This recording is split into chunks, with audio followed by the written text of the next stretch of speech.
장군이 여자라고 내가 보기 전에 갈아치워. 그 한마디가 부대 전체를 뒤흔들 줄은 아무도 몰랐습니다. 서울 모 작전부대 어느 평범한 아침.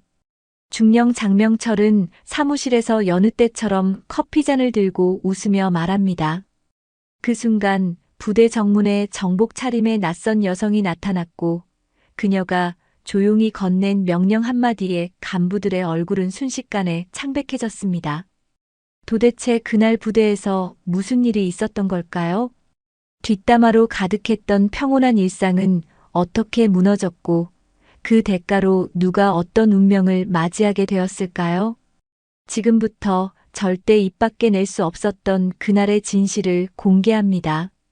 그 전에 잠깐 1초만 투자해서 구독, 좋아요 버튼을 꾹 눌러주시면 영상 제작에 큰 힘이 됩니다. 지금 바로 시작하겠습니다. 서울 한복판에 자리한 모 부대 작전과 사무실. 2024년 가을 아침 햇살이 창문 사이로 스며들어도 실내는 여전히 어둡고 무거운 분위기였습니다.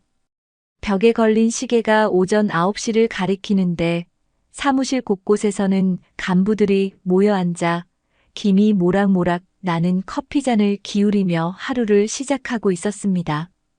야, 어제 그 여군 소위 봤냐? 행군 훈련에서 뒤처져서 남자 간부들이 다 도와줘야 했다더라. 그러게 말이야. 여자들은 행정보급이나 하면 되는데 무슨 작전과에 와서 깝죽거리는지 모르겠어. 웃음소리가 사무실을 가득 채웠습니다. 이런 대화는 이곳에서 매일같이 반복되는 일상이었죠. 그 중심에는 53세의 중령 장명철이 있었습니다. 30년 차 군 생활의 베테랑이자 후임들에게는 군기의 상징이면서 동시에 공포의 존재였던 명철. 그는 진한 원두커피를 한 모금 마시며 만족스러운 표정을 지었습니다. 내가 처음 군에 들어왔을 때만 해도 말이야. 여자들은 의무대나 보급부대에만 있었어. 그때가 얼마나 깔끔했는데. 요새는 뭐 여자들이 작전까지 하겠다고 나서니 부대가 엉망이지. 명철의 말에 주변 소령들이 고개를 끄덕이며 맞장구 쳤습니다. 그들에게 이런 대화는 그저 평범한 아침 담소일 뿐이었어요. 아무도 이 말들이 누군가에게 상처가 될 수 있다는 생각은 하지 않았습니다. 사무실 한켠에서는 김소령이 컴퓨터 앞에 앉아 부대 인트라넷을 확인하고 있었습니다. 새로 올라온 공문들을 훑어보던 그의 눈이 갑자기 커졌어요. 중령님, 이거 보세요. 신임 작전군단장이 내일 부임한다는 공문이 올라왔습니다. 명철이 의자를 돌려 김소령의 컴퓨터 화면을 들여다봤습니다. 화면에는 새로운 군단장의 간략한 프로필이 표시되어 있었어요. 이름, 계급, 그리고 성별까지. 뭐라고? 여자라고? 명철의 목소리가 한 옥타브 높아졌습니다. 이번에 새로 온다는 장군이 여자라는 거야? 네, 그런 것 같습니다. 여기 보시면. 아, 이게 뭔 소리야. 명철이 커피잔을 탁 내려놓으며 소리쳤습니다. 여자가 무슨 작전군단장을 해? 요새 정말 세상이 거꾸로 돌아가는군. 사무실 분위기가 순식간에 달아올랐습니다. 다른 간부들도 하나둘씩 자리에서 일어나 컴퓨터 화면을 둘러봤어요. 누군가가 작은 목소리로 중얼거렸습니다. 여군 출신이면 다 정무직 아닌가요? 실전 경험도 없을 텐데. 그러게 말이야. 요새 정치인들이 여성 인사 늘린다고 난리인데 군대까지 그런 식으로 하면 어떡해. 명철이 고개를 절레절레 흔들었습니다. 그는 자리에서 일어나 사무실을 이리저리 돌아다니며 불만을 쏟아냈어요. 30년 동안 쌓아온 그의 편견과 고정관념이 한꺼번에 터져나오는 순간이었습니다. 내가 보기 전에 갈아치워버려. 여자 장군이 뭘 할 수 있겠어? 한철 지나면 쫓겨날 사람이야. 명철의 목소리에는 확신이 가득했습니다. 박소령이 조심스럽게 말했습니다. 그래도 중령님, 장군님께서 부임하시는데 준비는 해야 하지 않을까요? 준비? 무슨 준비를 해? 어차피 오래 있지도 못할 텐데. 명철이 코웃음을 쳤습니다. 차라리 우리끼리 모여서 어떻게 하면 빨리 내보낼 수 있을지 의논하는 게 나을 거야. 그는 책상 서랍에서 공용 회람 문서를 꺼내어 펜을 들었습니다. 그리고 종이 위에 또박또박 글씨를 써내려갔어요. 여군 장군 시대는 이제 끝이다. 이번에는 우리가 나서서 갈아치우자. 명철은 이 문서를 부대 간부들에게 돌리기 시작했습니다. 처음에는 망설이던 몇몇도 결국 서명을 했어요. 그들에게는 그저 상급자의 의견에 동조하는 것일 뿐이었거든요. 시간이 흘러 점심시간이 되었습니다. 명철은 여전히 새로운 군단장에 대한 불만을 늘어놓고 있었어요. 식당에서도 복도에서도 만나는 사람마다 같은 이야기를 반복했습니다. 여자가 무슨 작전을 알겠어? 우리는 30년 동안 이 길을 걸어온 사람들이야. 하루아침에 온 여자한테 고개 숙일 순 없지. 그날 오후 명철은 회람 문서에 더 많은 내용을 추가했습니다. 익명으로 작성된 여군에 대한 폄하 발언들, 새로운 군단장을 비웃는 글들로 가득 찼어요. 사무실 분위기는 점점 더 험악해져 갔습니다. 해가 지고 퇴근 시간이 다가왔을 때 명철은 마지막으로 부하들을 불러 모았습니다. 내일 그 여자 장군이 온다고 하는데 우리는 평소대로 하면 돼. 군단장 맞이 준비 같은 거 할 필요 없어.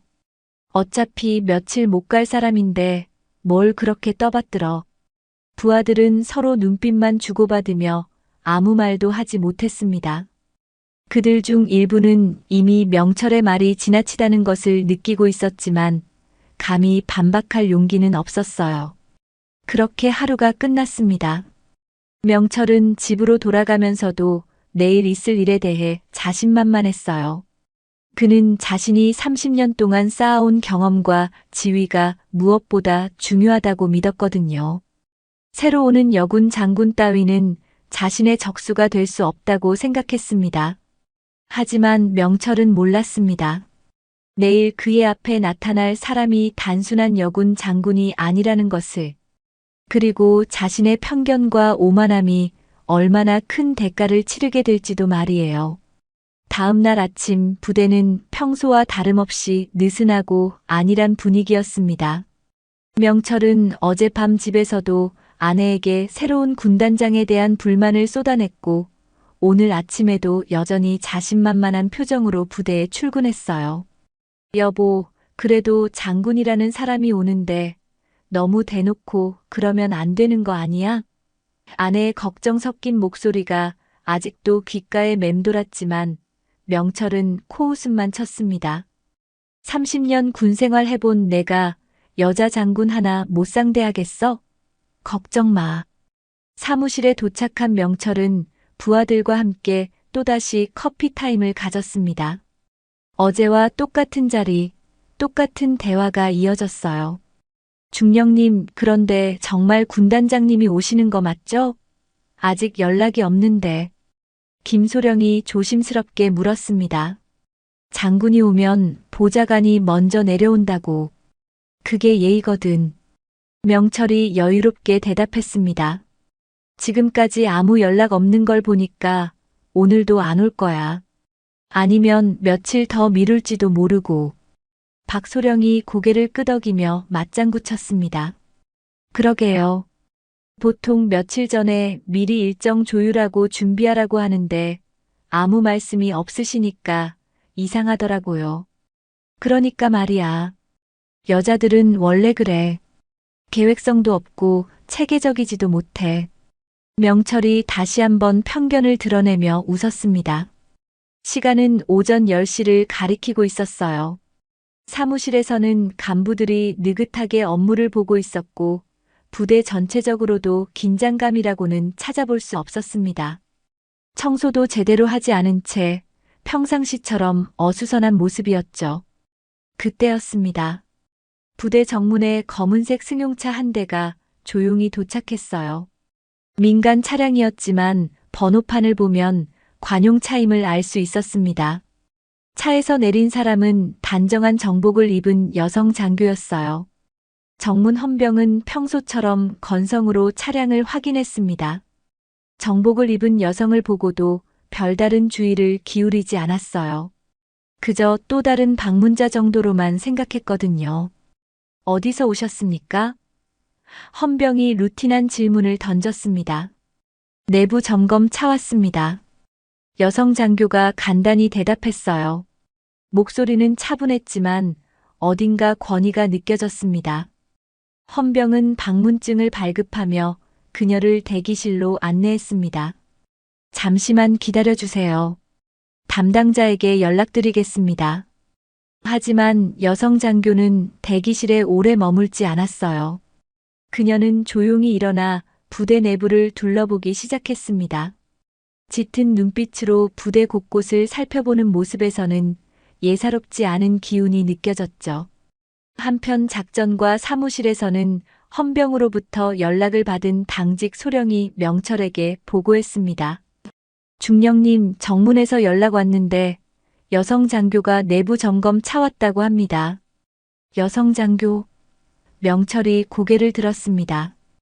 뭐 하는 사람이야? 잘 모르겠습니다. 그냥 내부 점검이라고만 하더라고요. 명철은 잠깐 생각해 보더니 손을 흔들었습니다. 여자 장군이 혼자 차 몰고 온다고? 말이 되냐? 그냥 상관 따라온 보좌관이거나 감사실 직원일 거야. 신경 쓸 거 없어. 그는 시계를 보며 일어났습니다. 나는 외부 모임 있어서 나가봐야겠어. 오늘 예비역 모임이 있거든. 혹시 뭔 일 있으면 연락해. 지금 나가시면 안 되는 거 아닌가요? 점검 차 온 사람도 있고. 김소령이 걱정스럽게 말했습니다. 점검이 뭐 대단한 거야? 어차피 여자 하나가 와서 서류나 들춰볼 텐데. 너희들이 적당히 상대해. 명철이 무심하게 대답하며 정장으로 갈아입기 시작했습니다. 사실 명철에게는 오늘 예비역 모임이 더 중요했어요. 30년 군 생활을 함께한 동기들과의 만남이었고, 거기서도 어제와 같은 이야기를 하며 자신의 불만을 토로할 계획이었거든요. 그래도 중령님, 박소령이 다시 한번 말하려 했지만 명철은 이미 마음을 정한 상태였습니다. 됐어. 내가 없어도 너희들이 충분히 잘할 수 있어. 여자 하나 상대하는 게 뭐 그리 어렵겠어? 명철은 가방을 들고 사무실을 나섰습니다.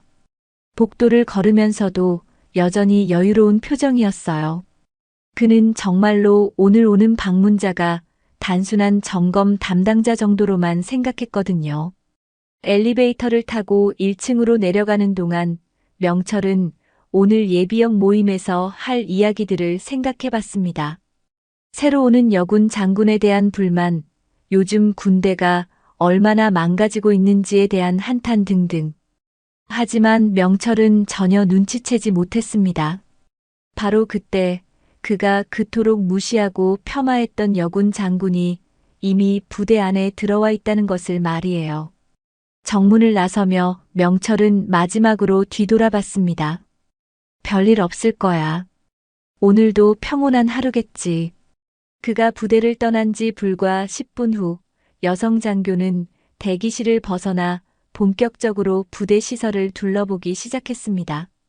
그녀의 정복에는 별 3개가 선명하게 빛나고 있었지만 아직 아무도 그 의미를 깨닫지 못했어요. 복도를 걸어가는 그녀의 발걸음은 단호했습니다. 마치 이미 정해진 목적지가 있는 것처럼 말이에요. 그리고 그 목적지는 바로 작전과 사무실이었습니다. 시계는 오전 11시를 가리키고 있었고 명철이 없는 사무실에서는 부하들이 평상시처럼 업무를 보고 있었습니다. 그들은 아직 모르고 있었어요.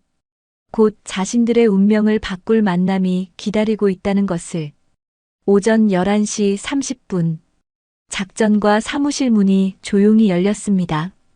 단정한 정복을 입은 여성 장교가 문 앞에 서 있었어요. 그녀의 어깨에는 별 3개가 선명하게 빛나고 있었지만 사무실 안의 간부들은 모두 각자의 업무에 몰두하고 있어서 제대로 보지 못했습니다. 김소령이 가장 먼저 그녀를 발견했어요. 컴퓨터 화면에서 눈을 떼고 고개를 들었는데 낯선 여성이 서 있는 것을 보고 당황했습니다. 하지만 여전히 그녀의 계급장을 정확히 보지는 못했죠. 안녕하세요. 김소령이 어색하게 인사했습니다. 다른 간부들도 하나둘씩 시선을 돌렸어요. 박소령, 이소령, 최중희까지 모두 멍하니 그녀를 바라볼 뿐이었습니다. 여성 장교는 한참 동안 사무실 안을 둘러봤습니다. 어수선하게 쌓인 서류들, 여기저기 놓인 커피잔들, 그리고 벽에 걸린 각종 공지사항들까지. 그녀의 눈빛은 차갑고 날카로웠어요. 여기는 작전과인가요? 그녀가 조용히 물었습니다. 목소리는 낮았지만 사무실 전체에 울려 퍼졌어요. 네, 맞습니다. 박소령이 대답했습니다. 그런데 이상했어요. 아무도 일어나서 경례를 하지 않았거든요. 그들은 아직도 그녀가 누구인지 정확히 파악하지 못했습니다. 담당 중령은 어디 있습니까? 여성 장교가 다시 물었습니다. 이번에는 목소리에 약간의 권위가 실려 있었어요. 간부들이 서로 눈빛을 주고받았습니다. 김소령이 우물쭈물하며 대답했어요. 장명철 중령님은 외근 중이십니다. 외근? 그녀의 눈썹이 살짝 올라갔습니다. 무슨 외근입니까? 그게 박소령이 말끝을 흐렸습니다. 예비역 모임에 갔다고 말하기가 부끄러웠거든요. 그때 여성 장교가 사무실 안으로 들어왔습니다. 그녀의 발걸음 소리가 사무실에 묘한 긴장감을 조성했어요. 간부들은 왠지 모르게 움츠러들기 시작했습니다. 그녀는 사무실 구석에 놓인 책상을 향해 걸어갔어요. 그곳에는 여러 가지 문서들이 쌓여 있었는데 그 중에서도 회람 문서가 눈에 띄었습니다. 어제 명철이 작성해서 돌리기 시작한 그 문서 말이에요. 여성 장교가 회람 문서를 집어들었습니다. 첫 페이지부터 찬찬히 읽어 내려가기 시작했어요. 여군 장군 시대는 이제 끝이다. 이번에는 우리가 나서서 갈아치우자라는 명철의 글씨가 선명하게 적혀 있었습니다. 사무실 분위기가 급격히 차가워졌습니다. 간부들은 그 문서가 무엇인지 알고 있었지만 지금 상황에서 뭔가 잘못되었다는 느낌을 받기 시작했어요. 여성 장교는 계속해서 문서를 넘겨봤습니다. 익명으로 작성된 여군 폄하 발언들, 새로운 군단장을 비웃는 글들, 그리고 여러 간부들의 서명까지 모든 것이 그녀의 눈앞에 적나라하게 드러났습니다. 이것은 그녀가 천천히 입을 열었습니다. 무엇입니까? 김소령이 식은땀을 흘리며 대답했어요. 그냥 회람 문서입니다. 회람 문서? 여성 장교가 문서를 들어 올렸습니다. 익명이면 감히 진실을 왜곡해도 된다고 생각합니까? 그 순간 사무실에 있던 모든 간부들이 그녀의 어깨를 제대로 보게 되었습니다. 별 3개. 준장이 아니라 소장이었어요. 그것도 그냥 소장이 아니라 혹시 이소령이 떨리는 목소리로 물었습니다. 성함이 어떻게 되십니까? 여성 장교가 그를 똑바로 바라봤습니다. 그녀의 눈빛이 바뀌었어요. 지금까지의 차분함에서 날카로운 권위가 드러나기 시작했습니다. 저는 오늘 부임한 작전군단장입니다. 사무실에 정적이 흘렀습니다. 간부들은 모두 얼어붙은 듯 움직이지 못했어요. 어제까지 그들이 비웃고 폄하했던 그 여군 장군이 바로 눈앞에 서 있었거든요. 박소령이 가장 먼저 정신을 차리고 벌떡 일어났습니다. 충성, 몰라 배웠습니다. 뒤이어 다른 간부들도 황급히 일어나 경례를 했어요. 하지만 군단장은 경례를 받지 않았습니다. 대신 손에 들고 있던 회람 문서를 천천히 흔들었어요. 이 문서에 서명한 사람이 여기 있습니까? 그녀의 목소리는 낮았지만 강력했습니다. 간부들은 아무도 대답하지 못했어요. 사실 그들 대부분이 그 문서에 서명을 했거든요. 명철의 눈치를 보느라 그저 상급자의 의견에 동조하는 마음으로 말이에요. 대답하십시오. 군단장의 목소리에 더욱 날이 서기 시작했습니다. 김소령이 떨리는 목소리로 대답했어요. 저희가 잘못했습니다. 잘못? 군단장이 회람 문서의 한 구절을 큰 소리로 읽기 시작했습니다. 여군은 행정보급이나 하면 된다. 작전에는 어울리지 않는다. 이번 여군 장군은 빨리 갈아치워야 한다. 읽어 내려갈수록 간부들의 얼굴은 창백해져 갔어요. 자신들이 얼마나 무지하고 오만했는지 깨닫기 시작했거든요. 이것이 여러분이 생각하는 군인 정신입니까? 군단장이 문서를 책상 위에 내려놓으며 물었습니다. 최중희가 용기를 내어 말했어요. 죄송합니다. 저희가 생각 없이 행동했습니다. 생각 없이? 군단장의 눈빛이 더욱 차가워졌습니다. 30년, 20년, 15년씩 군 생활을 한 사람들이 생각 없이 이런 문서에 서명을 했다는 말입니까? 그녀는 사무실을 천천히 둘러봤습니다. 어수선한 책상들, 제대로 정리되지 않은 서류들, 그리고 곳곳에 놓인 개인 물품들까지. 담당 중령은 언제 돌아옵니까? 군단장이 다시 물었습니다. 오후에 돌아올 예정입니다. 박소령이 대답했어요. 그렇다면 돌아오는 대로 즉시 저에게 보고하도록 전하십시오. 군단장이 단호하게 말했습니다. 그리고 이회람 문서의 원본과 사본, 그리고 관련된 모든 자료를 제출하십시오. 간부들은 고개를 숙인 채 아무 말도 하지 못했어요. 그제야 그들은 별 3개의 무게를 느끼기 시작했습니다. 그리고 자신들이 얼마나 큰 실수를 저질렀는지도 말이에요. 군단장은 마지막으로 사무실을 둘러본 후 문을 향해 걸어갔습니다. 문 앞에서 그녀가 뒤돌아서며 말했어요. 앞으로는 이런 일이 다시는 일어나지 않기를 바랍니다. 그녀가 사무실을 나간 후 간부들은 한동안 아무 말도 하지 못했습니다. 사무실에는 무거운 침묵만이 흘렀어요. 그들은 이제 알았습니다. 자신들이 얼마나 큰 폭풍의 중심에 서 있는지를 말이에요. 오후 3시, 명철은 예비역 모임을 마치고 부대로 돌아왔습니다. 동기들과 함께한 점심자리에서 신나게 새로운 여군 군단장에 대한 불만을 쏟아냈던 그는 여전히 기분이 좋았어요. 동기들 모두 자신의 의견에 동조해 주었거든요. 요새 군대가 정말 이상해졌어. 여자들이 장군까지 하겠다고 나서니 말이야. 그러게 말이야, 명철아. 우리 때는 상상도 못했던 일이지. 그런 대화들이 명철의 확신을 더욱 굳혀주었습니다. 자신이 옳다는 생각, 30년 군 경험이 무엇보다 소중하다는 믿음이 더욱 강해졌어요. 부대 정문을 통과하며 명철은 헌병에게 가볍게 손을 흔들었습니다. 오늘 별일 없었지? 아, 중령님. 헌병이 뭔가 말하려다 말았습니다. 명철은 그냥 지나쳤어요. 급한 마음에 헌병의 표정을 자세히 보지 못했거든요. 엘리베이터를 타고 작전과가 있는 3층으로 올라가는 동안 명철은 콧노래까지 흥얼거렸습니다. 오늘도 평온한 하루가 될 거라고 생각했어요. 하지만 복도에 발을 내딛는 순간 분위기가 평상시와 다르다는 것을 느꼈습니다. 복도가 너무 조용했거든요. 평소라면 간부들의 웃음소리나 대화소리가 들려야 하는데 오늘은 시계 소리만 들릴 정도로 조용했어요. 이상하네.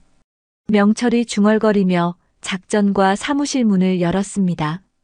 사무실 안의 모습은 더욱 기이했어요.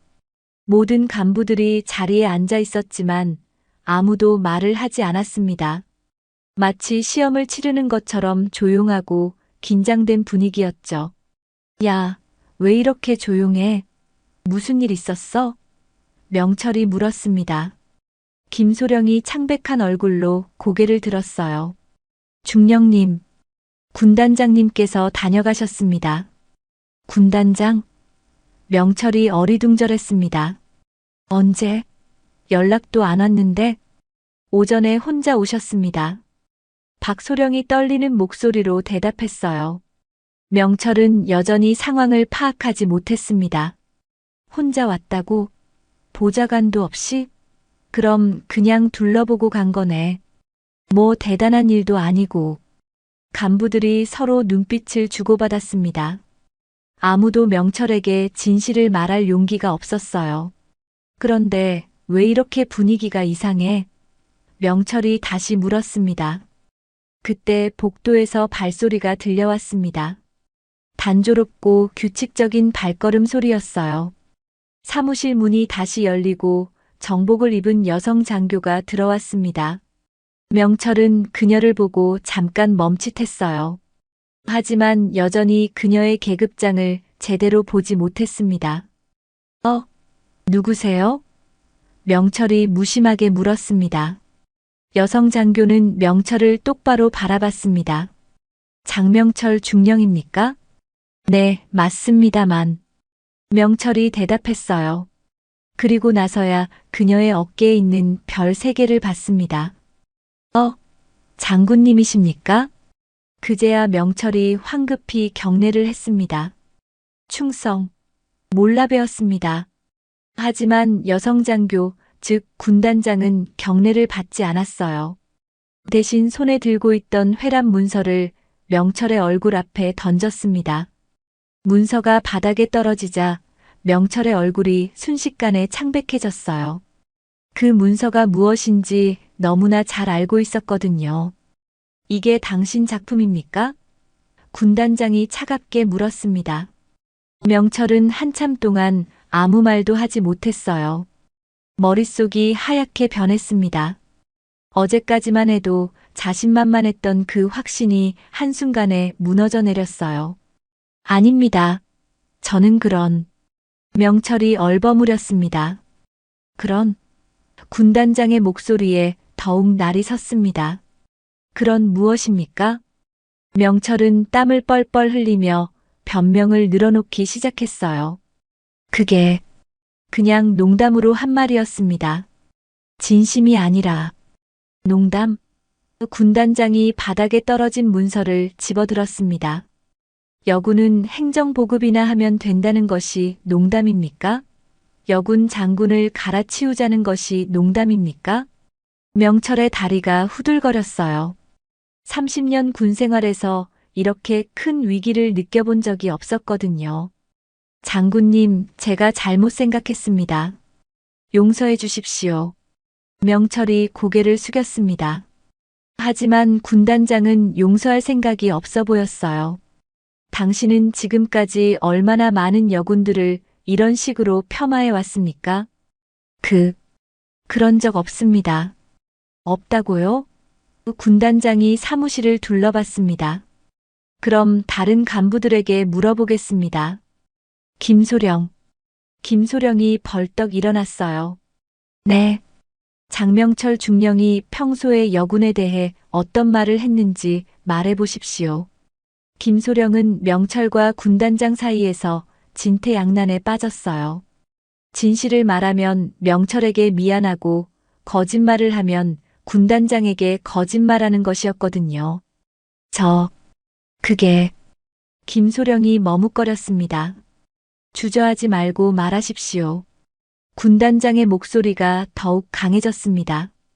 평소에 여군은 전투에 적합하지 않다는 말씀을 자주 하셨습니다. 김소령이 작은 목소리로 대답했어요. 명철의 얼굴이 더욱 창백해졌습니다. 부하가 자신을 배신했다는 생각이 들었거든요. 그뿐입니까? 군단장이 다시 물었습니다. 여자들은 군대에서 민폐만 끼친다는 말씀도 하셨고, 김소령의 목소리가 점점 작아졌어요. 그만. 명철이 소리쳤습니다. 내가 언제 그런 말을 했어. 하지만 이미 늦었어요. 군단장은 모든 것을 다 들었거든요. 이제 이해가 됩니다. 군단장이 조용히 말했습니다. 당신이 왜 이런 문서를 만들었는지 말입니다. 그녀는 명철 앞으로 한 걸음 다가갔어요. 난 당신 부하도 당신 동료도 아닙니다. 내가 여자이기 전에 당신의 직속 상관입니다. 명철은 그제야 상황의 심각성을 깨달았어요. 자신이 얼마나 큰 실수를 저질렀는지, 그리고 이 일이 얼마나 큰 파장을 불러일으킬지 말이에요.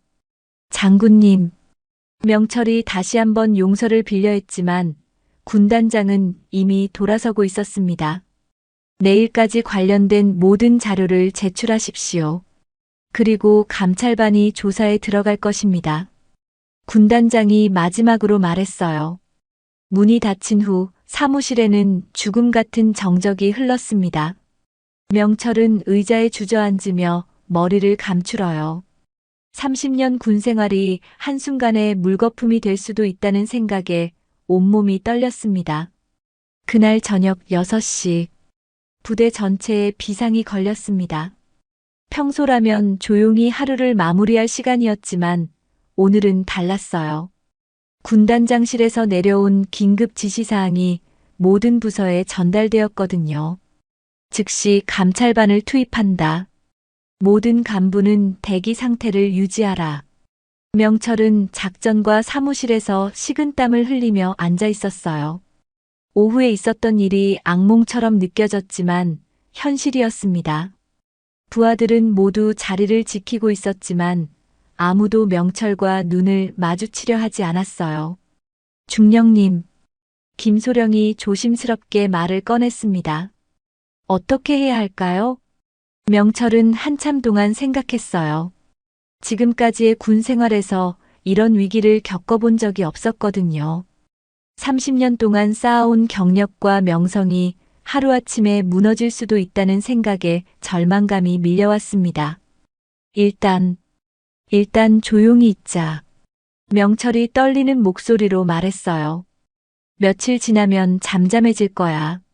하지만 박소령이 고개를 저었습니다. 중령님, 이미 감찰반이 움직이고 있다고 하는데요. 그때 복도에서 여러 명의 발소리가 들려왔어요. 정확하고 규칙적인 발걸음 소리였습니다. 사무실 문이 열리고 정복을 입은 감찰관 3명이 들어왔어요. 장명철 중령입니까? 선임 감찰관이 물었습니다. 네, 맞습니다. 명철이 일어나며 대답했어요. 감찰실에서 나왔습니다. 회람 문서건과 관련해서 조사가 있겠습니다. 감찰관이 공식적인 톤으로 말했습니다. 명철의 얼굴이 더욱 창백해졌어요. 감찰관들은 이미 준비된 서류를 꺼내들고 있었거든요. 일단 관련 자료부터 제출해 주십시오. 감찰관이 말했습니다. 명철은 어쩔 수 없이 회람 문서와 관련 자료들을 내놓았어요. 하지만 감찰관들의 조사는 그것으로 끝나지 않았습니다.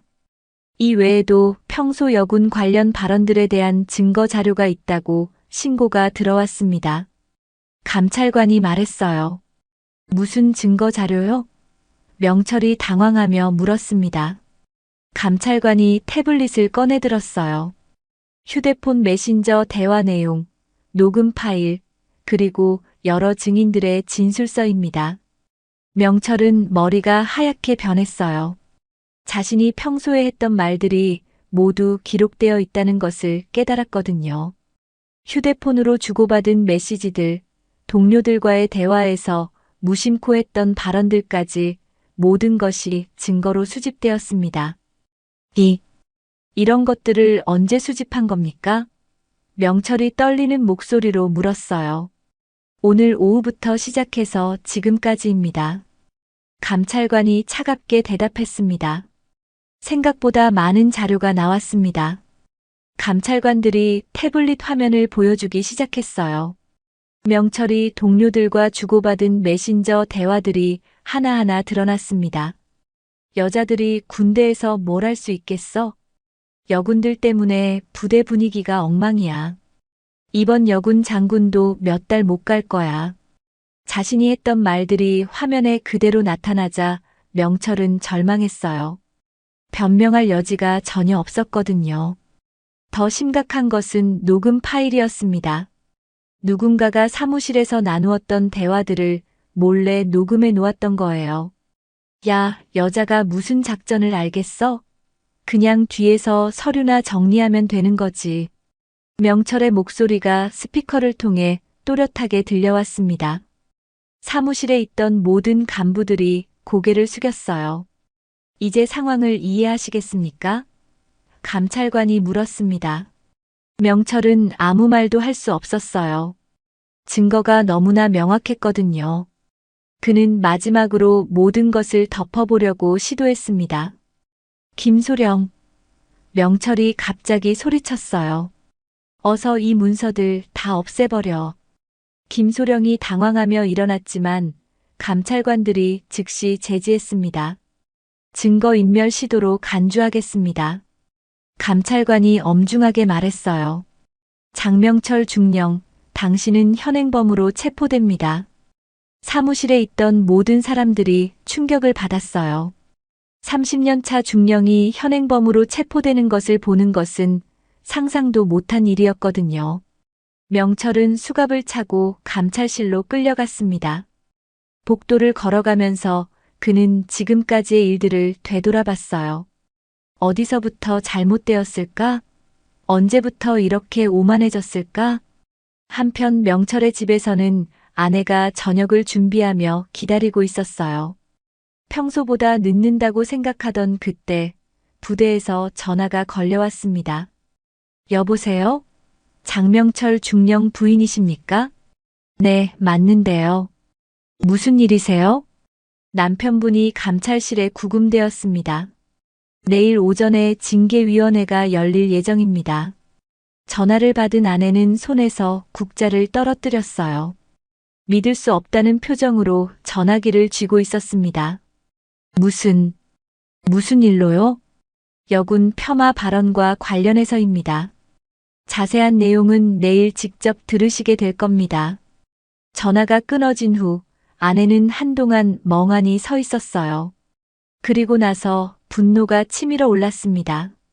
당신 여자 무시하다 이렇게 망하는 거야? 30년 군생활 물거품이야. 하지만 명철은 듣지 못했어요. 그는 감찰실 대기실에서 무너져 내리며 후회하고 있었거든요. 내가 갈아치운다는 말을 왜 했을까? 명철이 중얼거렸습니다. 왜 그런 문서를 만들었을까? 밤이 깊어가면서 부대 전체에는 긴장감이 흘렀어요. 30년 차 중령의 몰락은 모든 간부들에게 큰 충격이었습니다. 그들은 이제 알았어요. 말 한마디가 얼마나 큰 결과를 가져올 수 있는지를 말이에요. 명철은 차가운 대기실에서 밤을 보내며 계속해서 후회했습니다. 하지만 이미 늦었어요. 모든 증거가 확보되었고 내일이면 징계위원회가 열릴 예정이었거든요. 다음 날 오전 9시 징계위원회가 열렸습니다. 부대 회의실에는 고위 간부들과 감찰관들이 모여 앉아 있었고 명철은 피의자석에 앉아 있었어요. 그의 얼굴은 하루 만에 몰라보게 초췌해졌습니다. 위원장이 조사 결과를 발표하기 시작했어요. 장명철 중령의 여군 폄하 발언 및 조직적 은폐 시도에 대한 조사 결과를 발표하겠습니다. 명철은 고개를 들 수 없었어요. 자신의 30년 군 생활이 이렇게 끝날 줄은 꿈에도 생각하지 못했거든요. 증거자료 검토 결과 피의자는 2020년부터 현재까지 지속적으로 여군에 대한 폄하 발언을 해왔습니다. 위원장이 계속 읽어 내려갔어요. 휴대폰 메신저 대화 내용 47건, 녹음 파일 12건, 증인 진술서 23건이 제출되었습니다. 숫자가 발표될 때마다 명철의 어깨가 더욱 축 처졌어요. 자신이 그동안 얼마나 많은 잘못을 저질렀는지 정확한 숫자로 확인하게 되니까 더욱 충격이었습니다. 특히 이번 회람 문서 사건은 단순한 개인의 일탈이 아니라 조직적인 여성 혐오 문화의 결과로 판단됩니다. 위원장의 목소리가 더욱 엄중해졌어요. 회의실 뒤편에 앉아있던 간부들도 긴장했습니다. 회람 문서에 서명했던 사람들이 대부분이었거든요. 따라서 장명철 중령에 대해서는 파면 및 정직 처분을 내립니다. 위원장이 최종 판결을 발표했어요. 명철이 마지막으로 고개를 들었습니다. 위원장님, 한 번만 기회를 주십시오. 제가 정말 잘못했습니다. 하지만 위원장은 고개를 저었어요. 이미 기회는 지나갔습니다. 30년 동안 계속된 잘못을 하루아침에 용서할 수는 없습니다. 이어서 다른 간부들에 대한 처분도 발표되었어요. 회람 문서에 서명했던 간부들은 모두 강등 및 전출 처분을 받았습니다. 사무실 전체가 사실상 해체되는 것이었죠. 징계위원회가 끝난 후 군단장이 전체 간부들을 소집했습니다. 대강당에는 부대의 모든 간부들이 모여 있었어요. 분위기는 숙연했습니다. 군단장이 연단에 올라섰어요. 그녀는 잠시 간부들을 둘러본 후 입을 열었습니다. 오늘 있었던 일은 개인의 문제가 아닙니다. 우리 조직 전체의 문제입니다. 간부들은 모두 고개를 숙이고 있었어요. 아무도 군단장의 눈을 직접 바라보지 못했습니다. 내가 여성이라는 이유로 폄하당했다면 그것은 내 자격이 아닌 당신들의 자격을 증명하는 일입니다. 군단장의 목소리에는 분노보다는 실망이 섞여 있었어요. 김소령이 용기를 내어 일어났습니다. 장군님, 말해보십시오. 군단장이 그를 바라봤어요. 저도 그 대화에 웃었습니다. 그게 죄라는 걸 몰랐습니다. 김소령의 목소리가 떨리고 있었어요. 군단장은 그를 조용히 바라보며 말했습니다. 그건 죄입니다. 죄는 고의가 아니라 무지에서도 생깁니다. 다른 간부들도 하나둘씩 자신의 잘못을 인정하기 시작했어요. 박소령이 일어났습니다. 저는 중령님의 말씀에 그냥 동조했습니다. 깊이 생각해보지 않았어요. 동조도 하나의 선택입니다. 군단장이 대답했어요. 침묵으로 동조하는 것도 잘못에 가담하는 것입니다. 이 중위가 눈물을 글썽이며 말했어요. 저희는 정말 몰랐습니다. 여군들이 얼마나 힘들어하는지. 군단장의 표정이 조금 부드러워졌어요.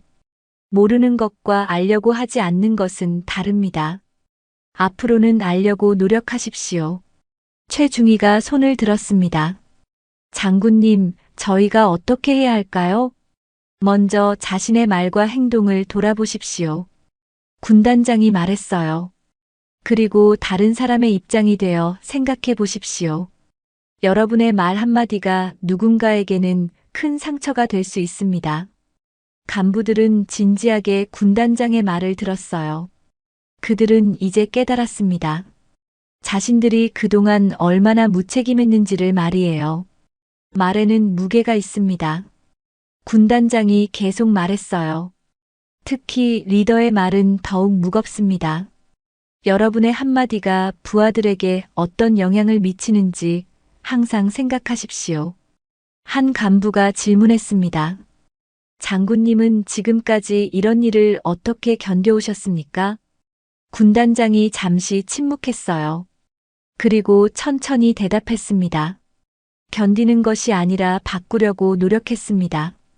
오늘 이 자리도 그 노력의 일부입니다. 간부들은 군단장의 말에 깊은 인상을 받았어요. 그녀는 복수나 보복을 위해 이 일을 진행한 것이 아니라 진정한 변화를 위해서였거든요. 앞으로 이런 일이 다시 일어나지 않도록 여러분이 앞장서 주십시오. 군단장이 마지막으로 말했어요. 변화는 위에서 명령으로 이루어지는 것이 아니라 아래에서부터 시작되는 것입니다. 간부들이 모두 일어나 경례했습니다. 충성.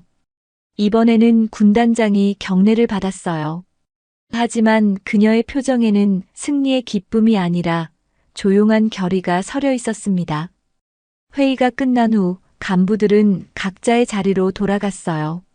하지만 예전과는 다른 마음가짐이었습니다. 그들은 이제 알았어요.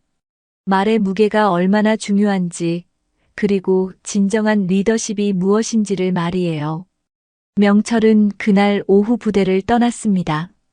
30년의 군 생활이 이렇게 끝나는 것이 믿어지지 않았지만 어쩔 수 없는 현실이었어요. 그는 마지막까지 후회했습니다. 왜 그런 말을 했을까? 왜 그런 문서를 만들었을까? 하지만 이미 늦었어요. 말은 이미 나갔고 그 결과도 받아들여야 했습니다. 명철의 몰락은 부대 전체에 큰 교훈을 남겼어요. 말 한마디의 무게를 가볍게 여겨서는 안 된다는 교훈을 말이에요. 징계 처분이 발표된 지 일주일이 지났습니다. 명철은 전역 절차를 밟기 위해 마지막으로 군단장실에 호출되었어요. 복도를 걸어가는 그의 발걸음은 무거웠습니다. 30년 동안 자신감 넘치게 걸었던 이 복도가 이제는 마지막 길처럼 느껴졌거든요. 군단장실 앞에 도착한 명철은 한참 동안 문 앞에 서 있었어요. 안으로 들어가면 정말로 모든 것이 끝난다는 생각에 발걸음이 떨어지지 않았습니다. 하지만 어쩔 수 없었어요. 결국 문을 두드렸습니다. 들어오십시오. 군단장의 목소리가 들려왔어요.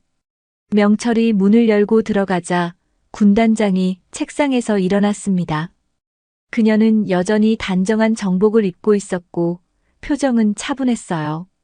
분노나 승리감 같은 감정은 전혀 보이지 않았습니다. 앉으십시오. 군단장이 소파를 가리켰어요. 명철은 조심스럽게 앉았습니다.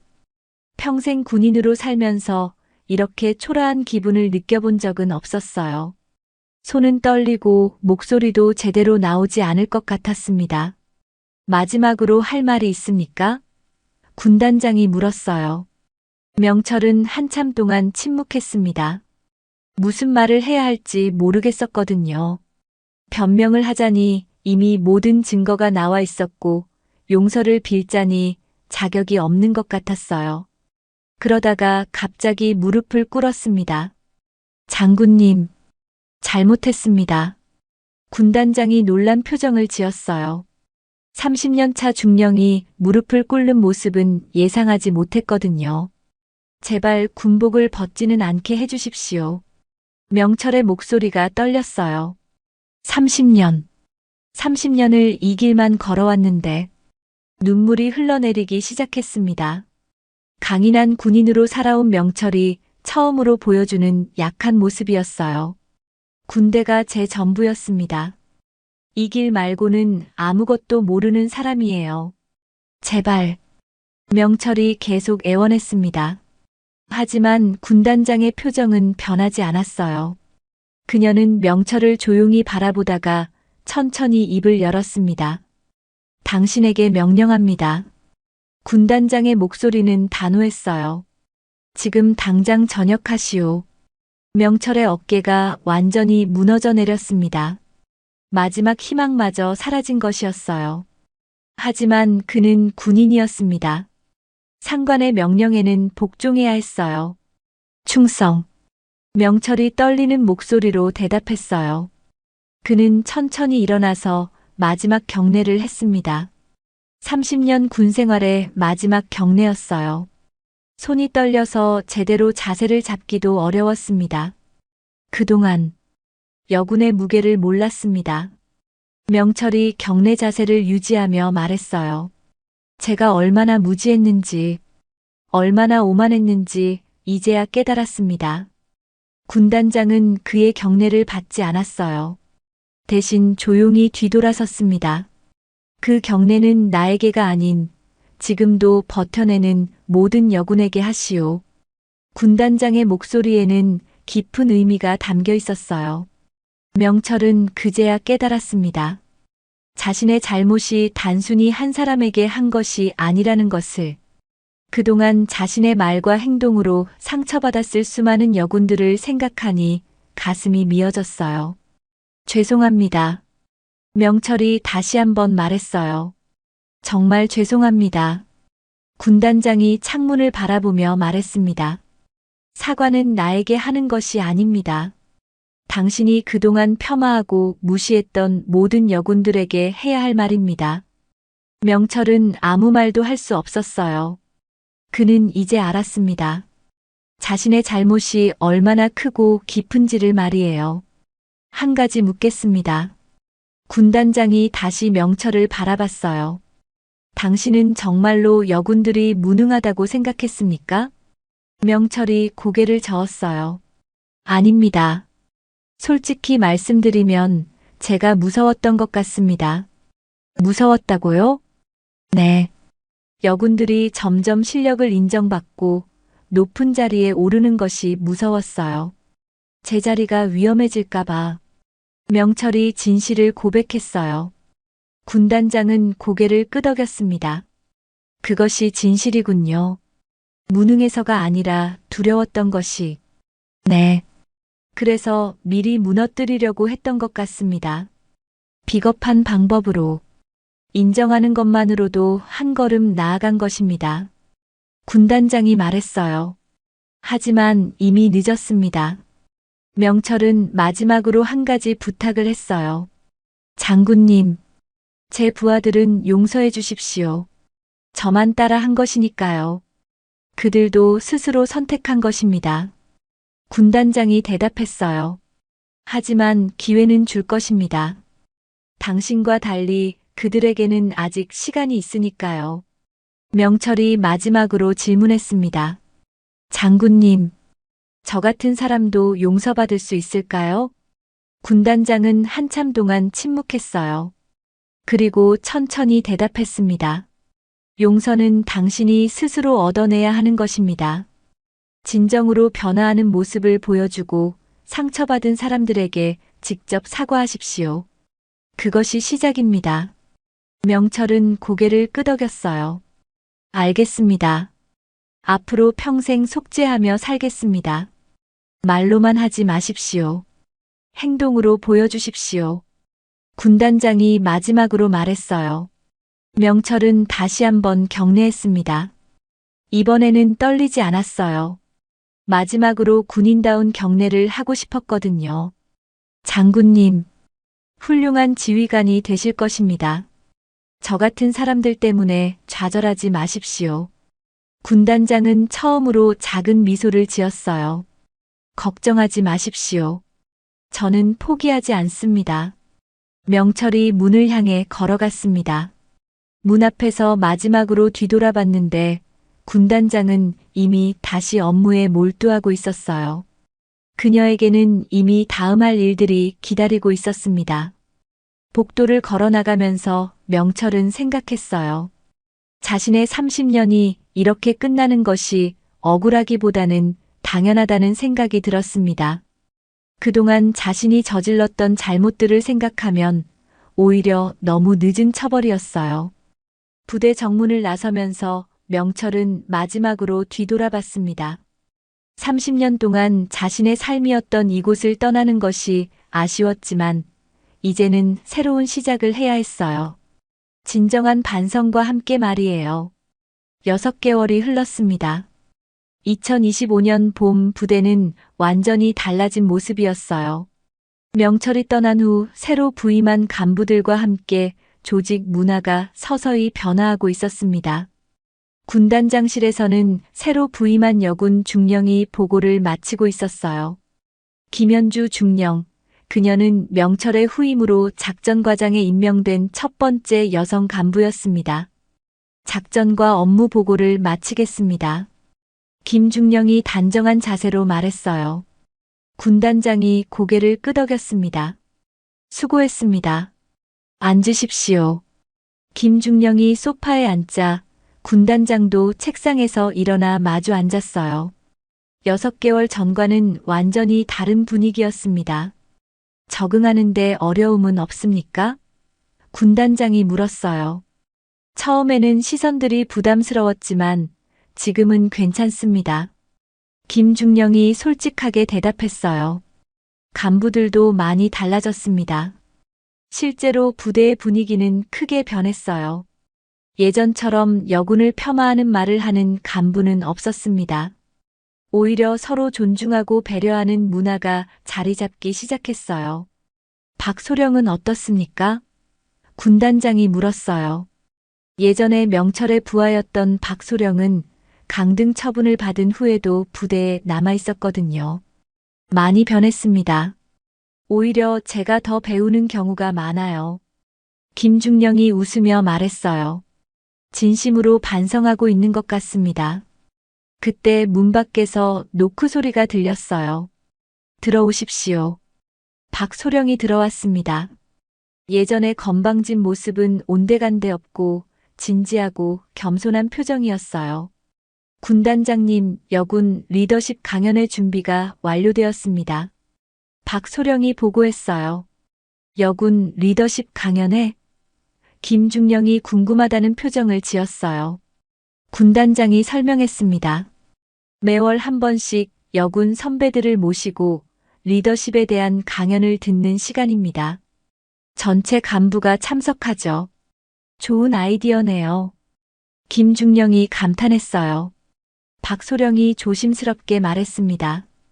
제가 직접 기획한 것입니다. 예전의 잘못을 조금이라도 보상하고 싶어서요. 군단장은 박소령의 변화에 만족스러워했어요. 처벌보다는 교육과 변화의 기회를 주는 것이 더 효과적이라는 것을 확인할 수 있었거든요. 그런데 장명철 전 중령 소식 들으셨습니까?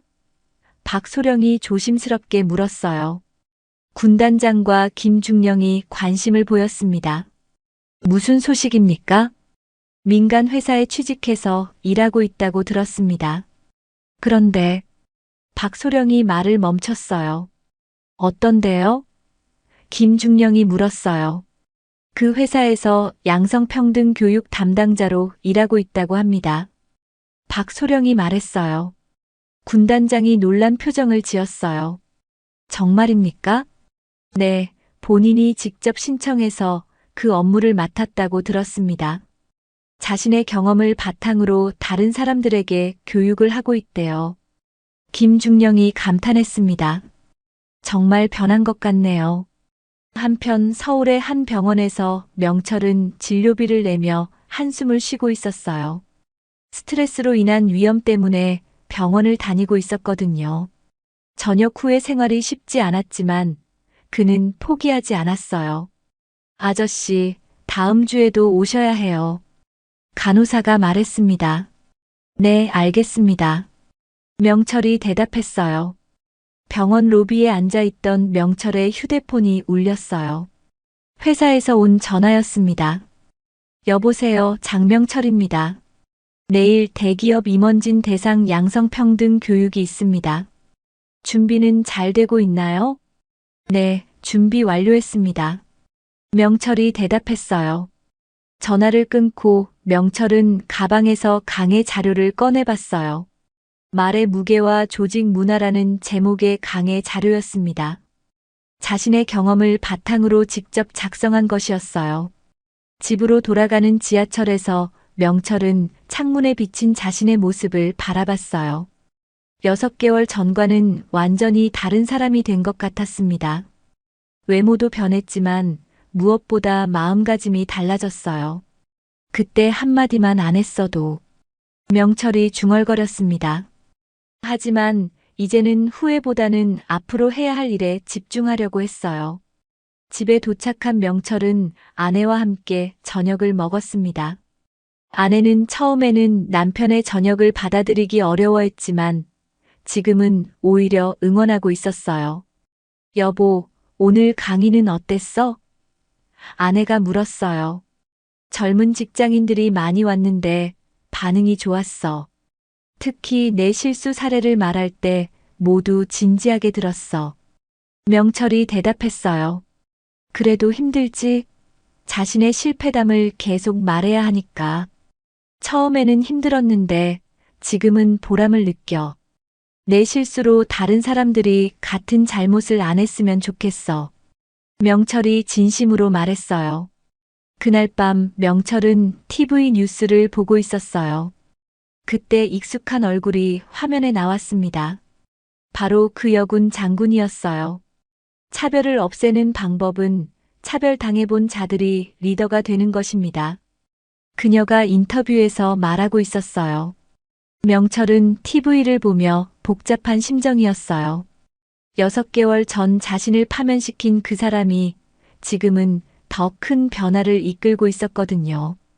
뉴스에서는 군대 내 양성평등 정책의 성과에 대해 보도하고 있었어요. 여군 간부 비율이 늘어나고 조직 문화도 많이 개선되었다는 내용이었습니다. 정말 대단한 분이야. 명철이 중얼거렸어요. 화면 너머의 군단장은 정복을 입고 자신 있게 인터뷰를 하고 있었어요. 그녀의 모습에서는 확고한 신념과 의지가 느껴졌습니다. 명철 같은 사람들의 반대에도 굴복하지 않고 묵묵히 자신의 길을 걸어온 결과였어요. 인터뷰가 끝나고 명철은 TV를 끄고 내일 강의 자료를 다시 한번 점검했어요.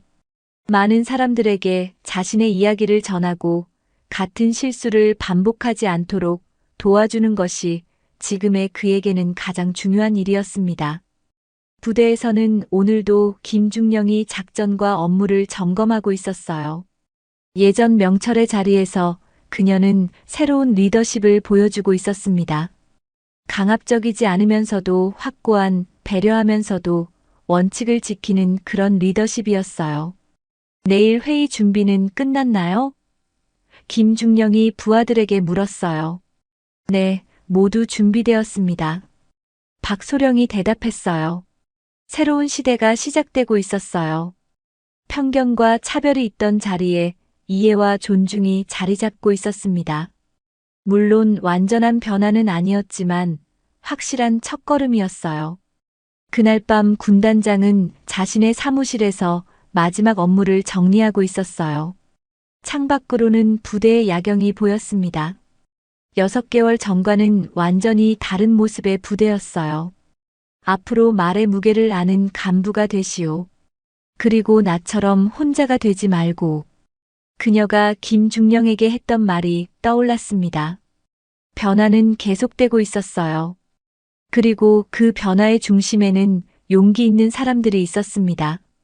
차별에 맞서는 용기, 잘못을 인정하는 용기, 그리고 변화를 만들어가는 용기를 가진 사람들이 말이에요. 새로운 아침이 밝아오고 있었습니다. 더 나은 내일을 위한 또 다른 변화의 한 걸음이 시작되는 아침이었어요. 오늘 영상 즐겁게 보셨나요? 그렇다면 댓글로 여러분이 지금 어디에서 보고 계신지 남겨주세요. 여러분의 소중한 이야기도 꼭 듣고 싶습니다. 항상 함께 해주셔서 감사합니다. 인생 테라스였습니다.